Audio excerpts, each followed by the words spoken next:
ആ എന്താ കോര, ഇന്ന് മീൻകുട്ടിയൊന്നും കാണുന്നില്ലല്ലോ. ഇന്ന് കച്ചവടത്തിനൊന്നും പോയില്ലേ?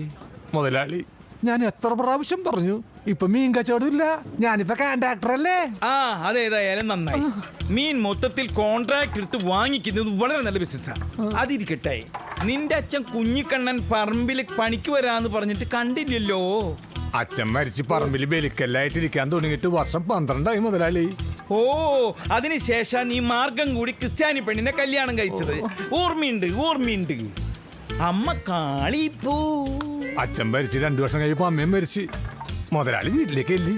ഹൈ, എല്ലാവരും മരിച്ച സ്ഥിതിക്ക് ഞാൻ നിന്റെ വീട്ടിൽ പോയിട്ട് ആരെ കാണാനാ? അയ്യോ, എന്റെ വീട്ടിലേക്കല്ല, മുതലാളിയുടെ വീട്ടിലേക്ക്. ഞാൻ വീട്ടിൽ പോയാ പിന്നെ ഇവിടുത്തെ കാര്യങ്ങൾ ആര് നോക്കും? കണ്ണ് തെറ്റിയ എന്താ ഇത്? സിമന്റ് മുതലാളി. ഭിത്തിക്കുള്ള പരിക്കന്റെ റേഷ്യോ എത്ര എടുക്കണേ? ഒരു ചട്ടി സിമന്റിന് 5 ചട്ടി മണല്. 5 ചട്ടി മണല. 4 ചട്ടി കൂടുതൽ പാടില്ല എന്ന് അറിഞ്ഞുകൂടാ. കള്ളപ്പണി പണിയുന്നോനെ.